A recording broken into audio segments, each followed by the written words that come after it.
ने अपने अपने अपने नॉलेज और अपने एक्सपीरियंस के हिसाब से कुछ कुछ फ्रेमवर्क्स बना के दिए हैं जो हम अभी स्टडी कर रहे हैं। इसमें से एनसॉफ का फ्रेमवर्क हम ऑलरेडी पढ़ चुके हैं। आज हम लोग पढ़ने वाले एडीएल का फ्रेमवर्क। सो एडीएल, मिस्टर एडीएल का जो नाम है वो था Arthur D little. Arthur D little नाम था उनका, हम उनको प्यार से एडीएल कहते हैं, ठीक है। इन्होंने एक फ्रेमवर्क दिया।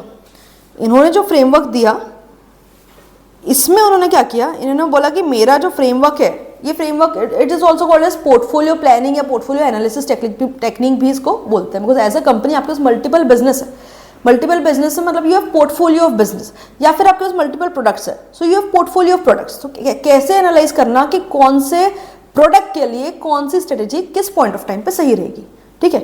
तो एडीएल जो है, एडीएल सर ने कहा कि हम सिलेक्ट करेंगे कौन सी स्ट्रेटेजी यूज करना है बेस्ड ऑन पीएलसी।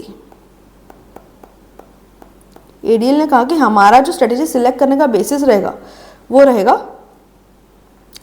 पीएलसी का कॉन्सेप्ट हम ऑलरेडी पढ़ चुके हैं। PLC is product life cycle, ठीक है। प्रोडक्ट लाइफ साइकिल याद है ना, उसके 4 स्टेजेस हुआ करते थे, यू रिमेंबर दैट, ठीक है। तो एडीएल से आपने कहा कि आपको 2 एस्पेक्ट है जिसके बेसिस पे आप डिसाइड करोगे कौन सी स्ट्रेटेजी कौन से प्रोडक्ट के लिए आपको यूज करनी है। वन इज द पीएलसी, आप ये चेक करो कि आपका प्रोडक्ट पीएलसी के कौन से स्टेज पे है, ठीक है। सेकंड, आप ये चेक करो कि मार्केट में जो कंपटीशन है वो कंपटीशन में आपकी क्या पोजीशन है, मतलब कि कॉम्पिटिटिव पोजीशन।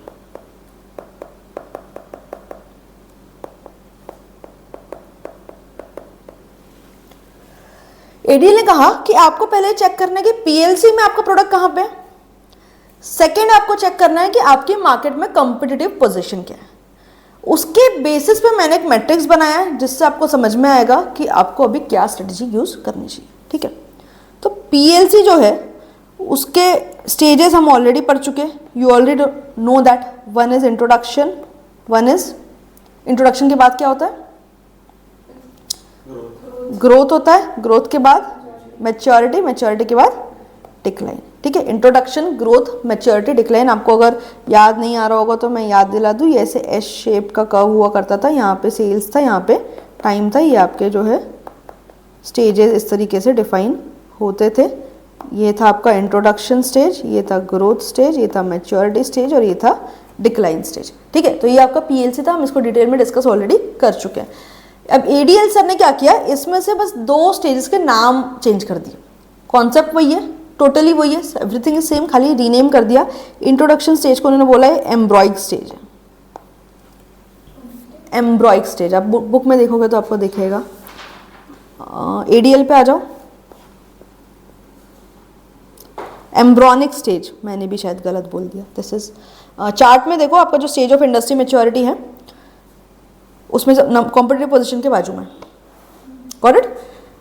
एम्ब्रॉयनिक स्टेज, उन्होंने कहा कि इंट्रोडक्शन स्टेज जो है थोड़ा सा ऐसे ओल्ड फैशन लगता है, हम इसको थोड़ा न्यू फैशन नेम देंगे, तो बोले हम इसको बोलेंगे एम्ब्रॉयनिक स्टेज।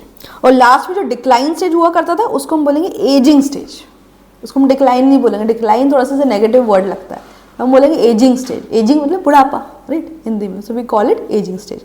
तो ये चारों स्टेज जो है ये पीएलसी के स्टेज है, खाली उन्होंने फर्स्ट और लास्ट स्टेज का जो है नाम थोड़ा सा चेंज किया। उसके बाद उन्होंने बोला पीएलसी में सबसे पहले आपने आइडेंटिफाई किया कि आपका प्रोडक्ट कौन से स्टेज पे, ठीक है, वो आपने आइडेंटिफाई कर लिया। उसके बाद ये आइडेंटिफाई करो आप कि आप कॉम्पिटिटिव पोजीशन में मार्केट में कहाँ पे स्टैंड कर रहे हो, कॉम्पिटिटिव पोजीशन में मार्केट में कहाँ स्टैंड कर रहे हो। अब इसको कैसे पता करें, तो उन्होंने क्या किया, उन्होंने 5 ऑप्शंस दिए। Sorry,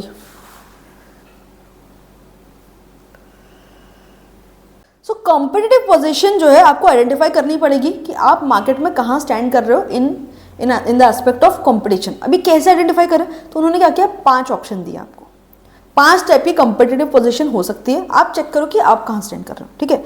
first one is the dominant position,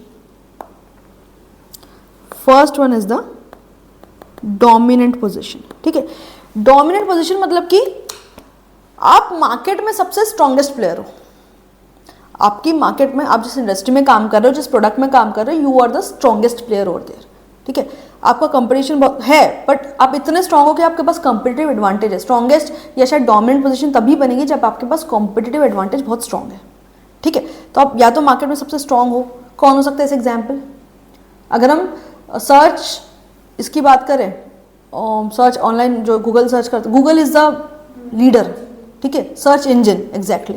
अभी चैट जीपीटी जो है इट्स अ डिफरेंट कॉन्सेप्ट, वो जनरेटिव एआई है। ठीक है, अगर हम सर्च इंजन की बात करें तो सर्च इंजन में अभी भी कौन डोमिनेट करता है मार्केट को, गूगल। और भी बहुत सारे ऑप्शंस हैं, माइक्रोसॉफ्ट का भी सर्च इंजन है, याहू का सर्च इंजन है, बट हम जनरली कभी नाम भी नहीं सुनते और शायद ही कभी यूज़ करते हैं, राइट। तो सर्च इंजन की इंडस्ट्री को डोमिनेट किसने किया हुआ है, गूगल ने। ठीक है, तो डोमिनेंट पोजीशन मतलब कि ऐसी पोजीशन जहां आपके आगे किसी और का नाम आता ही नहीं, you are the strongest player. ठीक है, तो कंपटीशन में you are in the dominating position. Second position उन्होंने बताया विच इज कॉल्ड एज, इसको आप कहोगे स्ट्रॉन्ग पोजीशन। स्ट्रॉन्ग पोजीशन मतलब कि आप डोमिनेंट मतलब कि स्ट्रॉन्गेस्ट, डोमिनेंट मतलब कि यहाँ पे लिख देती हूँ मैं, डोमिनेंट मतलब कि ये है स्ट्रॉन्गेस्ट, दूसरे कॉलम से लिख देते हैं, चलो।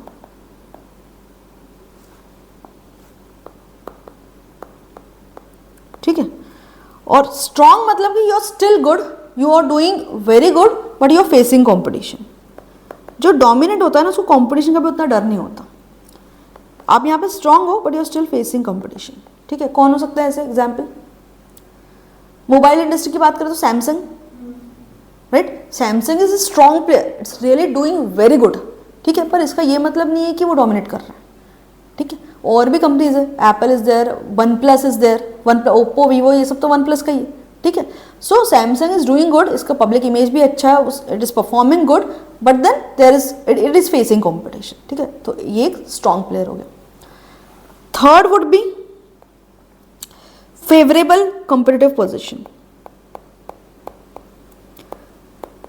फेवरेबल मतलब कि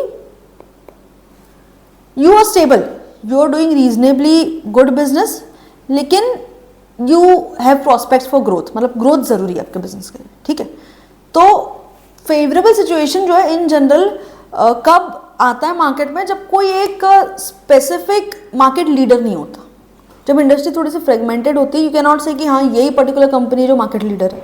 सो there are 2-3 multiple players, everyone is reasonably doing good और no one is standing out as a strong player or as a dominant player, थोड़ी सी फ्रेगमेंटेड काइंड ऑफ इंडस्ट्री है, तब बोलेंगे कि शायद फेवरेबल आपकी कंपिटिटिव पोजीशन है। जैसे कि if it example Ola and Uber, ठीक है, दोनों कंपटीशन है, पर ऐसा नहीं बोल सकते कि ओला बहुत सुपीरियर है या उबर बहुत सुपीरियर है, राइट। दोनों इक्वली शायद अच्छा कर रहे हैं। जोमेटो स्विगी, राइट, इसमें आप ये नहीं बोल सकते कि स्विगी ही प्रीमियम है, जोमेटो ही प्रीमियम है। ठीक है, दोनों रीजनेबली बेटर करे तो एक this is called as a favourable position. जब मार्केट में अलग से कोई स्ट्रॉन्ग प्लेयर है, डोमिनेंट प्लेयर उभर के नहीं आ रहा है, जो भी प्लेयर्स है you are reasonably doing good, मतलब आप स्टेबल हो, you are stable but you need growth, you are stable but you need growth. Got it, ये हो गई फेवरेबल पोजीशन। नेक्स्ट पोजीशन उन्होंने बताई जो है वो है टीनेबल पोजीशन। ये हम कंपिटिटिव पोजीशन की बात कर रहे हैं, मैं आपको याद दिला दूं। ठीक है, आप मार्केट में कंपटीशन में कहाँ स्टैंड कर रहे हो, आपकी पोजीशन इनमें से कहीं ना कहीं होगी। ठीक है, टीनेबल पोजीशन मतलब कि आप हार्डली कैसे तो भी बस सर्वाइव कर रहे हो। ठीक है, आप मार्केट में बहुत अच्छा परफॉर्म तो नहीं कर रहे हो, टॉप प्लेयर्स में तो आपका नाम ही नहीं है, बस जैसे तैसे आप संभाल ले रहे हो, जैसे तैसे आप जिंदा हो, you are just surviving। इसका एग्जाम्पल क्या हो सकता है, वोडाफोन आइडिया, BSNL फिर भी इट्स अ PSU, तो उसका सर्वाइवल वैसे ठीक है, वो तो सर्वाइव कर ही लेगा, गवर्नमेंट के पैसों पे चल रहा है। ठीक है, तो Vodafone example would be classic, Vodafone idea classic example होगा, बिकॉज वोडाफोन आइडिया जियो के आने के बाद सर्वाइवल ही क्वेश्चन हो गया था, राइट। उन्होंने मर्जर किया इसीलिए ताकि वो जैसे तैसे जिंदा रह सके, अदरवाइज वो कंपनी अगर मर्ज नहीं करते तो शायद वो दोनों कंपनियां खत्म हो चुकी होती, राइट। सो जैसे तैसे अगर आप सर्वाइव कर ले रहे हो, डूबे नहीं हो अभी तक, बस जिंदा हो, so that is a tenable position. Next is weak position. Weak position मतलब कि बस आप ऑलमोस्ट मरने पे ही हो, एकदम डिक्लाइन जिसको बोलेंगे, बस आप शायद ही अब सरवाइव कर पाओगे। बायजूस, बायजूस एक टाइम पे मार्केट पे बहुत अच्छा रेपुटेशन भी थी, it was doing good, but then downfall शुरू हुआ अब तो कंपनी एकदम लिक्विडेशन पे आ गई है, एनसीएलटी में केसेस चालू है, ठीक है। So it is a weakest position जहाँ आपके सर्वाइवल के चांसेस ही एकदम नेग्लिजिबल है, so that is the weak position. तो 5 टाइप की कंपेटिटिव पोजीशन की बात की है मिस्टर एडीएल ने, ठीक है। 1 इज डोमिनेंट, आप मार्केट में एकदम स्ट्रॉन्गेस्ट प्लेयर हो, ठीक है। सेकेंड इज स्ट्रॉन्ग पोजीशन, मतलब कि यू आर डूइंग गुड, ठीक है, लेकिन यू आर फेसिंग कंपटीशन, ठीक है। नेक्स्ट फेवरेबल पोजीशन, फेवरेबल मतलब कि you are stable but you need growth, ठीक है। मार्केट में कोई एकदम क्लियरली इंडिकेटेड स्ट्रॉन्ग या डोमिनेंट प्लेयर नहीं है मोस्ट ऑफ द टाइम, तभी फेवरेबल पोजीशन के प्लेयर, फेवरेबल कंपेटिटिव पोजीशन की सिचुएशन आती है आपके साथ। नेक्स्ट इज टीनेबल, कैसे तो भी somehow you are surviving. Next is weak, मतलब आपके तो अब शायद ही आप ये कंपनी आगे सर्वाइव कर पाएगी, मोस्टली चांसेस ये कि कंपनी अब खत्म हो जाएगी, that is weak competitive position, ठीक है। इतना समझ में आया। सो मिस्टर एडीएल ने ये बोला कि पहले आप पीएलसी का एनालिसिस करो, प्रोडक्ट लाइफ साइकिल, आपका प्रोडक्ट जो है पीएलसी के कौन से स्टेज पे है वो आपने आइडेंटिफाई किया। उसके बाद आप ये देखो इंडस्ट्री का कंपेटिटिव सिनेरियो, कंपेटिटिव लैंडस्केप का एनालिसिस करो एंड चेक करो कि आप इनमें से कौन सी पोजीशन पे स्टैंड कर रहे हो इन टर्म्स ऑफ कंपटीशन, ठीक है। अगर आपको समझ में आ गया कि आप डोमिनेंट पे हो या फेवरेबल पे हो, based on that ADL sir ने अपना खुद का एक मैट्रिक्स बनाया, ठीक है। कम टू द बुक, ये देखो आपको ये दिख रहा होगा कलर वाली चीज़ें, ठीक है। एडीएल वाला खोलो, दिखा मैट्रिक्स दिख रहा है अच्छे से। Here you have to select, for example आप मान लो आप स्ट्रॉन्ग कंपेटिटिव पोजीशन को बिलोंग करते हो और आपका जो प्रोडक्ट है वो मैच्योरिटी स्टेज पे है, you select this, based on that आपको मिल जाएगा कि एडीएल सर ने कौन सी स्ट्रेटेजी यूज करने को बोला। करेक्ट, यहाँ पे आपको कॉस्ट को लोअर करना है, डिफरेंशिएशन पे फोकस करना है, इंडस्ट्री के साथ ग्रो करना है, whatever you have to do, जो भी रिकमेंडेशन है एडीएल सर के at this point of time वो यहाँ पे उस बॉक्स में लिख के रखे। So you have to identify कि आप कंपटीशन में कहाँ स्टैंड आउट कर रहे हो, पीएलसी में कहाँ स्टैंड आउट कर रहे हो, उतना आपने फाइंड आउट कर लिया, देन यू कैन नो कि आपके लिए एडीएल सर ने क्या रिकमेंडेशन दिया, ठीक है। So it is a matrix, आपको सिर्फ 2 चीज़ों का एनालिसिस करना है, one is PLC, second is competitive landscape. Based on that you can easily find out कि एडीएल सर ने आपके लिए क्या रिकमेंडेशन दिया है। अब यहाँ पे आप देख सकते हो नेक्स्ट पेज पे भी वो बॉक्स से थोड़ा ऊपर जा रहा है, ठीक है। इसमें जितने ग्रीन कलर अगर है, जो बॉक्सेस में ग्रीन कलर है, अगर आप वहाँ पे स्टैंड करते हो, जितने ग्रीन कलर है अगर आप वहाँ पे हो, दिस मीन्स आप काफ़ी अच्छी पोजिशन में हो। ऑरेंज कलर के बॉक्सेस में अगर आप स्टैंड कर रहे हो, so you need to be cautious, you need to be cautious.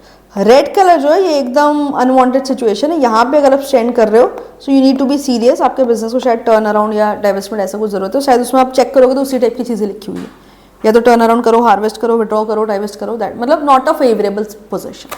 अगर आप ग्रीन पे हो, you are in the most favourable position, orange पे हो तो मीडियम फेवरेबल पोजिशन में आप हो, अगर रेड पे हो तो ये जो है डेंजर सिग्नल है आपके लिए। इसके बेस पे यू कैन फाइंड आउट कि आपको कब कौन से प्रोडक्ट के लिए कौन सी स्ट्रेटेजी यूज़ करनी है।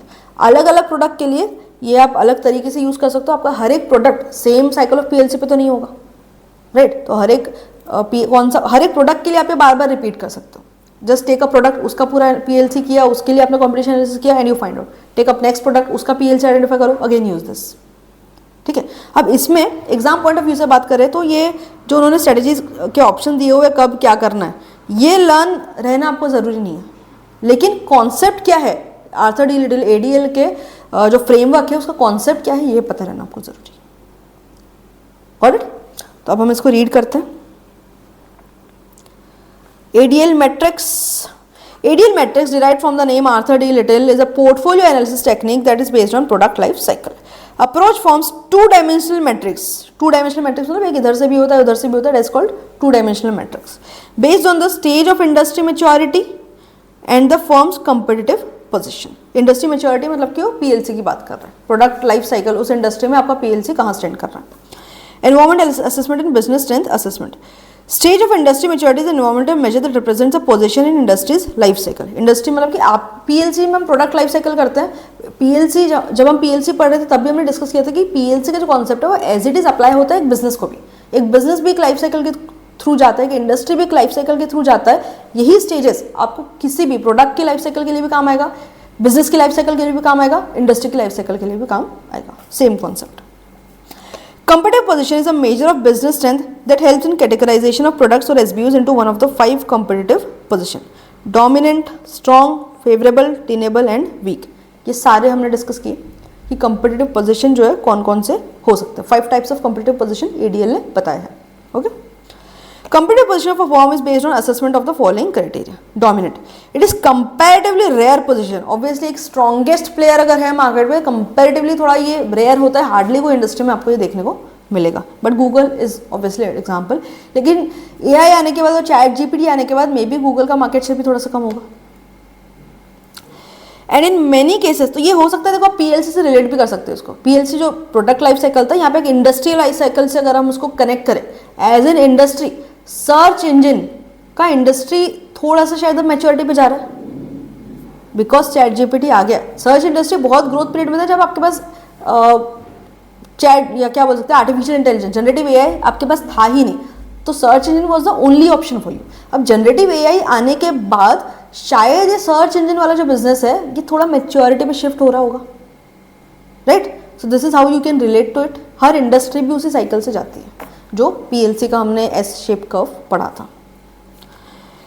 In many cases is attributable either to a monopoly or strong and protected technological leadership। Google के पास टेक्नोलॉजिकल लीडरशिप है और या तो इंडस्ट्री में आपकी मोनोपोली। मोनोपोली तो बहुत रेयर केस में होता है। अब अगर आईआरसीटीसी के पास मोनोपोली है because it is government backed organisation और गवर्नमेंट के रेस्ट्रिक्शन से कि रेलवे में कोई और आ नहीं सकता। So if you have monopoly that is due to some reason, और वो बहुत ही रेयर होता है। Strong by virtue of this position firm has considerable degree of freedom over its choice of strategies and is often able to act without market position being unduly threatened by competition। आप अपने most of the competitor से already आगे हो तो strategic choice में आपको थोड़ी सी flexibility मिलती है कि शायद आप थोड़ा बहुत कहीं गलत भी हो गए तो आपके मार्केट पोजीशन अभी भी इतनी स्ट्रांग है कि आपको हैम्पर थोड़ा कम होगा। तो स्ट्रांग पोजीशन का एक बेनिफिट होता है कि कहीं आप थोड़े से गलत भी हो गए स्ट्रेटेजिक चॉइस में, वो उतना ज़्यादा हैम्पर नहीं करेगी बिकॉज आपकी मार्केट पोजीशन काफ़ी स्ट्रांग है। You are doing really good, थोड़ा बहुत कंपटीशन आप लेकिन फिर भी फेस कर रहे हो।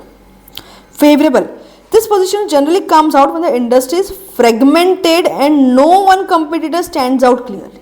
थोड़ा फ्रेगमेंटेड इंडस्ट्री, आप ऐसे जनरली बोल नहीं सकते कि यही प्लेयर इसमें एकदम बेस्ट है, ठीक है। There are multiple players who are doing good and who are having good reputation in the market. Results in market leaders as a reasonable degree of freedom. Tenable, although the firm within this category are able to perform satisfactory and can justify staying in the industry। satisfactory performance आप industry में अभी भी हो, आप industry से बाहर नहीं हुए अभी भी।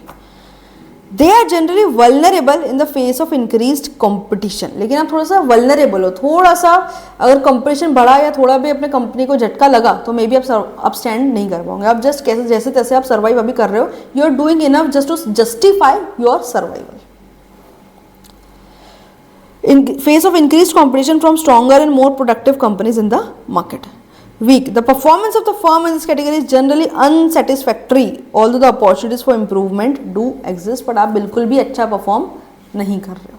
तो ये 5 कंपेटिटिव पोजीशन है, इसको हम लोग डिटेल में समझ चुके हैं। इसके बेसिस पे एडीएल सर ने आपको मैट्रिक्स बना के दिया है कि आपको कब कौन सी सिचुएशन में कौन सी स्ट्रेटेजी को यूज करना है। सो this is all about ADL matrix. I hope you clear with it, ठीक है। 2 चीज़ का एनालिसिस में करना है आपको।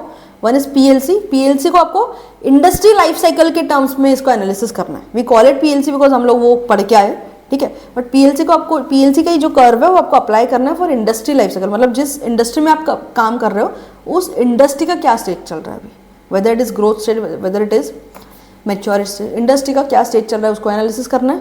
सेकेंड, आपको अपनी खुद की कंपिटिटिव पोजिशन का एनालिसिस करना है, ठीक है। बेस्ड ऑन दैट आप आइडेंटिफाई करोगे कि आप कौन से स्क्वायर में फॉल कर रहे हो। This is about ADL. उसके बाद नेक्स्ट मैट्रिक्स आता है बीसीजी मैट्रिक्स।